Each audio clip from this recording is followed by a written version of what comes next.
जय जय रघुवीर समर्थ हरे राम कोमंड धारी महाकाल वित्राणी धरारी हे मानवा किंकरा कोल केवा प्रभाते मणि राम जय जय रघुवीर समर्थ आनंदकारी निवारी भयाते जनी भक्ति भावे बजावे कयाते विवेके तेजावा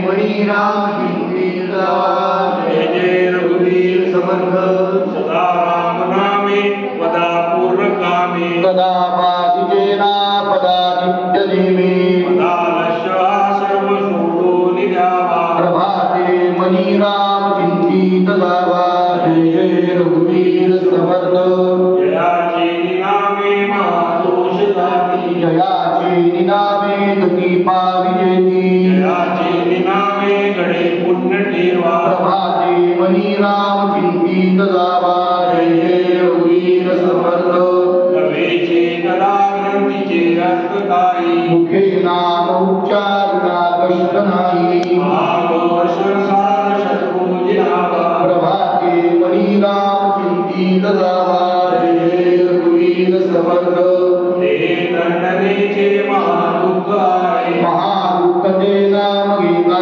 धरावे सदाशिव चिंतित शिदेव देवा प्रभाते मणि राम चिंतित लावा जय जय रघुवीर समर्थ भवतापरी संकटे साधनाची हृदयता उद्यापने धनाची माता दयाळु मणि आठवा प्रभाते मणि राम चिंतित लावा जय जय रघुवीर समर्थ समस्तामध्ये सार साचार आहे कलेला तरी सर्व शोधून पाहे शिवा संशयो वावला तो यावा प्रभाते मणि राम चिंतित लावा जय जय रघुवीर समर्थ नवे कर्मना धर्मना योगदायी नवे भोगना कागना सांग पाही नेदास विश्वास नामी धरावा प्रभाते मणि राम चिंतित लावा जय जय रघुवीर समर्थ हरि काम निष्काम या राघवाचे हरि रूप स्वरूप सर्वाजीवांचे हरि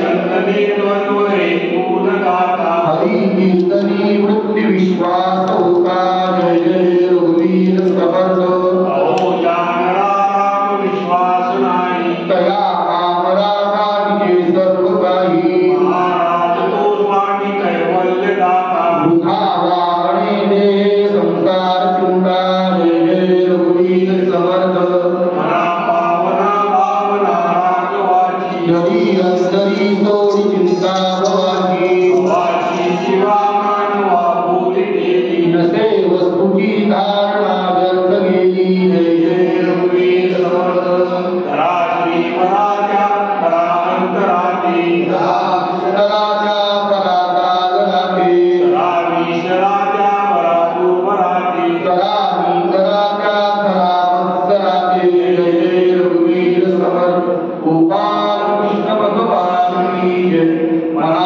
मत्सरे नाम साधू नको अति आदरे हा विलगास राहो समस्तांचे नाम हे साराही तुझी तुलना कोणी काही नसाई जय जय रघुवीर समर्थ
आठवलं की सांगते नंतर, कारण त्या संस्कृत सुभाषितामध्ये आहे, निद्रानाश जर असेल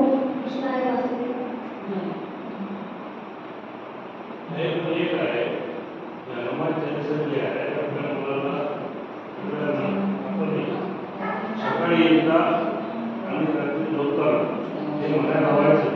त्याच्यामुळं निद्रानाश होत नाही. आणि दुसरी गोष्ट म्हणजे तुम्ही भीती म्हणता, भीती अदृश्य भीती नाही. रामायणामध्ये आपण जे रामायण म्हणतो हे रामायण जे आहे हे मोठं एक दिवसाचं रामायण जे आहे त्याच्यामध्ये हे सगळं लिहिलेलं आहे. दुसरं म्हणजे आपल्या घरी एक नियमच असा पाहिजे की आपला मुलगा असो, मुलगी असो, आपण असो, हे सगळ्यांना एक आमच्या समाजामध्ये तर आम्ही नियमून 99% आम्ही सांगतोच की रोज सकाळी जे आहे त्या माणसाने हे हनुमान चालीसा हे पाठच पाहिजे. आणि हे सकाळी त्यांनी एकदा आंघोळ केल्यावर आपलं म्हणणे आणि रात्री झोपताना म्हणणे. तर याच्यामध्ये सगळ्या गोष्टी अशा आलेल्या आहेत की जे निद्रानाश याच्यामुळं होतो मनुष्याला. जसं आता आपण रात्री जसं आमच्या या वयामध्ये जास्त आणि 40च्या खाली जरा तेवढं डोक्यामध्ये नसते, कारण दुसरे विचार फार असतात. आणि म्हणजे कमाईचं राहते, हे राहते, कुटुंब राहते, सगळ्या गोष्टी राहते. आणि आमच्या या वयामध्ये काय राहते की आता कसं काय एखाद्या वेळेस आपण उठल्यानंतर असं वाटतं की आपल्याला श्वासच येऊन नाही राहिला, मग आपल्याला दम उठते का, मग आपण होतो का लाभ, आणि राहते की नाही जवळ, म्हणजे असं जे एक भीतीदायक हे राहते. तर त्यावेळेस काय करतो मी स्वतः जे आहे आता रात्री मला आता जाग आला होता तर असं बाहेर निघालं की बस हनुमान चालीसा एक पाठ करणे, त्याच्यानंतर हे ऐनाथ महाराजांचं मंत्र म्हणणे, त्याच्यानंतर हे जे रोज मंत्र म्हणतो जे पाठ आहेत ते म्हणणे. याच्यामुळं हे निद्रानाश थोडासा कमी होतो. आणि एक पहिली गोष्ट ही की भीती जर गेली की सगळे नाश संपले. पहिली गोष्ट भीती. माणसाला काय वाटते की माझं कसं होईल, बस तो दुसरं काही पाहत नाही. त्याच्यामुळे जे आहे ते हनुमान चालीसा रामरक्षाही चांगला आहे. रामरक्षाही जे आहे रोज संध्याकाळी म्हणणे हे चांगली गोष्ट आहे. आपल्या संस्कृतीमध्ये आहेच नाही तरी तर पुष्कळ जणाला पाठ आहे ते असं सगळे लावायचं.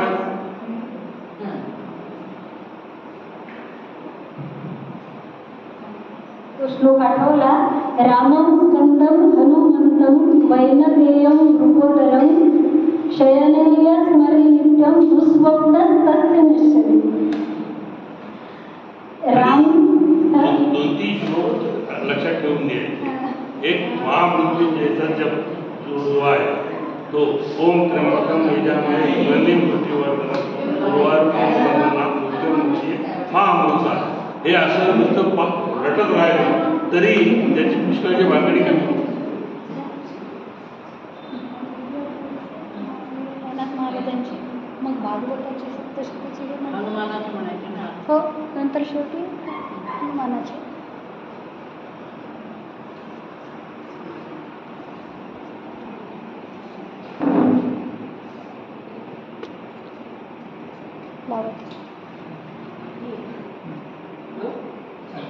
आरती आहे. जोडी 11 पडली, त्याचे कपडे राहिले एका जणाचे.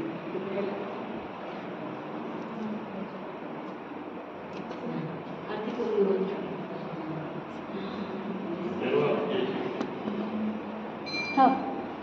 युगे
हो